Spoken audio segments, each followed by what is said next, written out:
I stepped into the graduation party with my kids. My brother scoffed. This was going to be perfect. Why did you come? My daughter asked, don't they want us? I replied, we're leaving. By nightfall, my brother understood what he'd destroyed. The community center buzzed with celebration as I pushed through the double doors, my daughter Emma's hand in mine and my son Marcus trailing behind.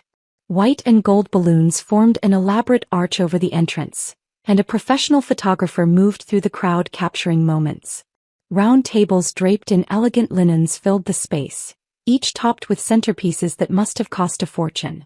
My nephew Tyler had just graduated from medical school, and despite everything, I wanted to show support. The room fell into an uncomfortable silence as heads turned toward us. I recognized several faces. My parents standing with Tyler near the cake table, Aunt Margaret with her country club friends, Uncle Jeff and his new wife. There were others I didn't know. People in expensive suits and dresses who carried themselves with the polished confidence of professionals. My brother Daniel stood near the buffet table talking to a distinguished-looking man in a navy suit. His expression shifted from surprise to visible annoyance as he noticed us. He excused himself and crossed the room in quick strides, positioning himself between us and the main party area. His voice was low but sharp enough for nearby guests to hear. Sarah, what are you doing here? His eyes flicked toward Emma and Marcus with barely concealed irritation. This was going to be perfect. Why did you come? Emma's hand tightened around mine. At 7 years old, she understood rejection better than any child should. Marcus, only 5, looked up at the decorations with innocent excitement, unaware of the tension crackling through the air. We're family, Daniel. I wanted to congratulate Tyler. You weren't on the guest list. He stepped closer, blocking our path into the main room. Mom and Dad specifically said close family only. You know how things have been. Close family. The words stung because I knew what they really meant. Ever since my divorce 3 years ago, I'd been treated like a charity case at family gatherings. The single mother who couldn't keep her marriage together, the sister who worked 2 jobs while her brother climbed the corporate ladder, the embarrassment they had to tolerate during holidays. Mommy, Emma tugged on my sleeve, her voice small. Don't they want us here? I looked down at her confused face, then at Marcus, who had stopped admiring the balloon arch and now stood very still, sensing something was wrong. Around us, relatives had gone back to their conversations, though several were still watching from the corners of their eyes. My mother stood near the cake table, deliberately looking away. We're leaving, sweetie, I said, keeping my voice steady. Daniel's shoulders relaxed, satisfied. It's better this way, Sarah. Tyler's got important people here. Colleagues, professors, hospital administrators. It's not really a kid-friendly event anyway. I nodded, turned, and guided my children back toward the door. Emma walked quickly, her head down. Marcus stumbled trying to keep up, and I lifted him onto my hip even though he was getting heavy. Behind us, the party noise resumed. Laughter and congratulations filling the space we had briefly occupied. The parking lot asphalt was hot under the late afternoon sun. I buckled both kids into their car seats. Neither spoke. Emma stared out the window, her small face reflected in the glass, expressionless in the way children get when they're trying not to cry. Marcus clutched his favorite toy car, running it absently along his leg in the repetitive motion he used when he was anxious. Can we get ice cream? Marcus finally asked, hopeful, trying to fix something he didn't understand was broken. Yeah, buddy. We can do that. I sat in the driver's seat but didn't start the engine immediately. The community center loomed behind us, music and laughter drifting through the brick walls. Through the window I could see people moving around inside, celebrating, completely unaware that anything had happened. Or maybe they were aware and simply didn't care. My phone sat in the cup holder. I picked it up and scrolled to a number I'd called earlier that week. The conversation had been brief but necessary. Now it felt like prophecy. 4 days ago I had met with my financial advisor Gregory Morrison at his downtown office. The meeting had been scheduled for months as part of the annual review of the trust fund my grandmother established before she died. Most of the family had no idea it existed. My grandmother had been a quiet woman who made shrewd investments in the 1960s and 70s, buying up properties before neighborhoods gentrified, investing in technology companies when computers were still the size of rooms, building a portfolio worth several million by the time she passed in 2015. She'd split it unevenly, which caused its own drama, though most of the family never learned the full extent of the disparity. Daniel received a comfortable amount, $200,000 paid out over time with strict conditions about education and employment. My parents received their share outright, $500,000 they used to pay off their house and take the European vacation they'd always dreamed of. But the bulk, nearly $8 million, had gone to me with a single instruction written in her elegant handwriting. Use it wisely and never let anyone make you feel small. I'd barely touched it. The interest alone allowed me to quietly pay off my house, build college funds for Emma and Marcus that would carry them through graduate school, and work jobs I actually enjoyed instead of ones that paid the most. I drove the same modest Honda for 6 years, wore jeans from Target and let my family believe I was struggling.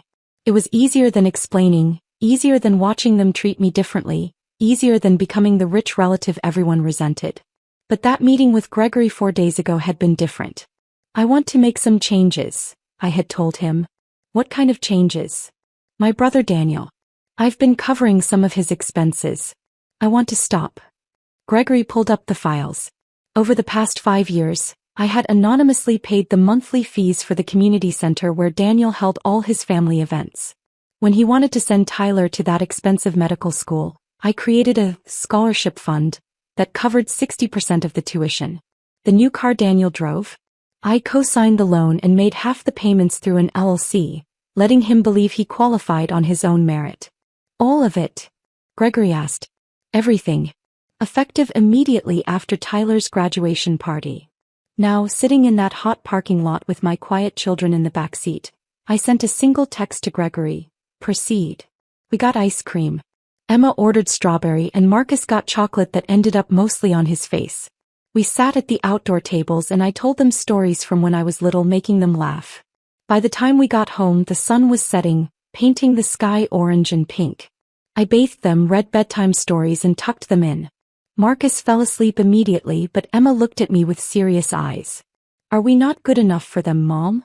I brushed her hair back from her forehead. Baby, we're more than good enough. Sometimes people don't see what's right in front of them. But that's their problem, not ours. She seemed to accept this and closed her eyes. I waited until her breathing evened out, then went downstairs to pour a glass of wine. My phone rang at 8:43. Daniel's name flashed on the screen. I let it go to voicemail. It rang again 2 minutes later. Then a third time. On the fourth call I answered. Sarah, what the hell did you do? His voice was panicked.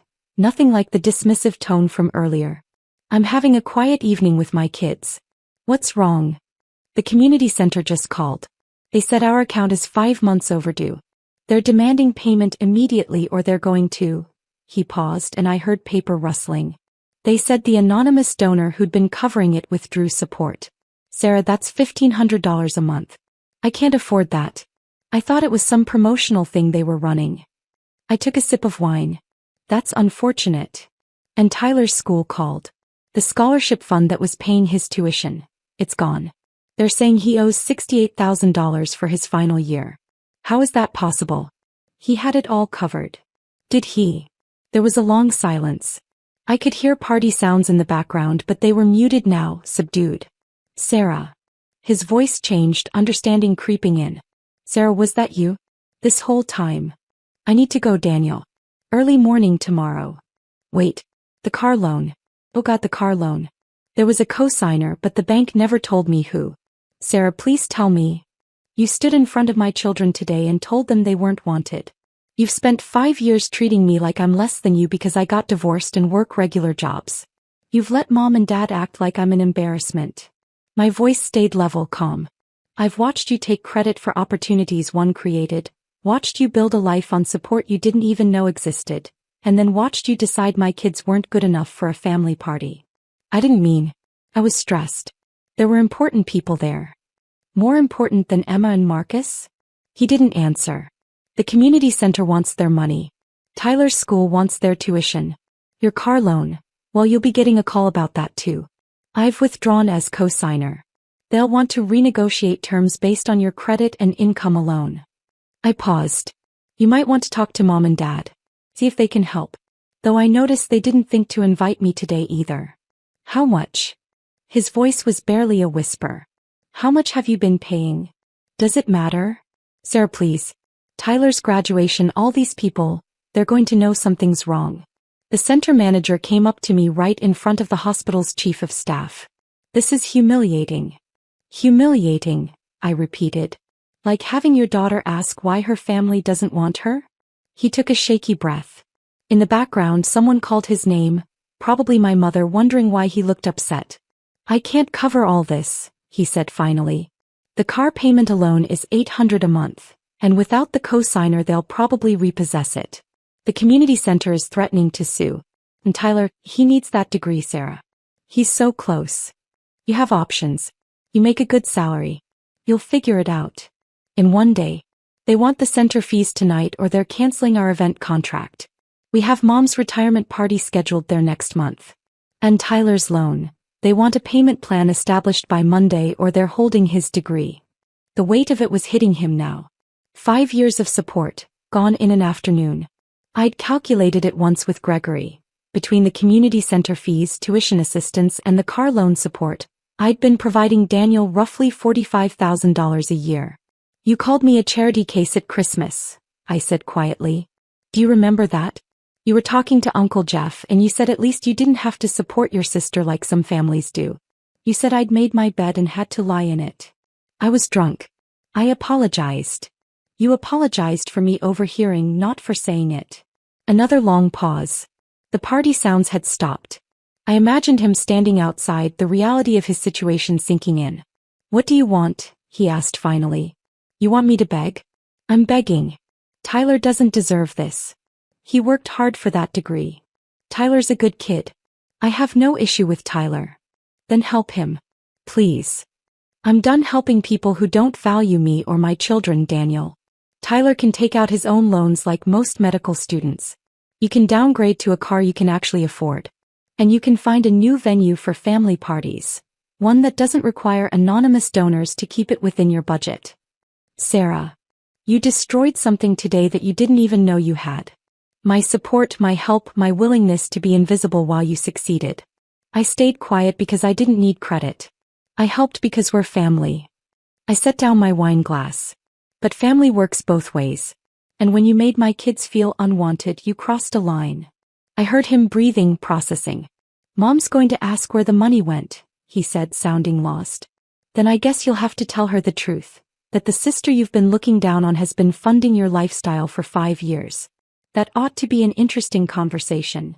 Everyone's going to know. The hospital people, Tyler's colleagues, everyone at this party. The center manager announced it in front of half the room. By nightfall, I said softly. You wanted a perfect party. I looked out at my modest backyard where Emma and Marcus's toys were scattered across the grass. I hope it was worth it. I ended the call and blocked his number. Then I called Gregory. It's done, he asked. It's done. Set up the education trust for Tyler directly. He can apply for it himself with conditions. Full ride, but he has to maintain contact with Emma and Marcus. 1 visit a month minimum, and it has to be a genuine relationship.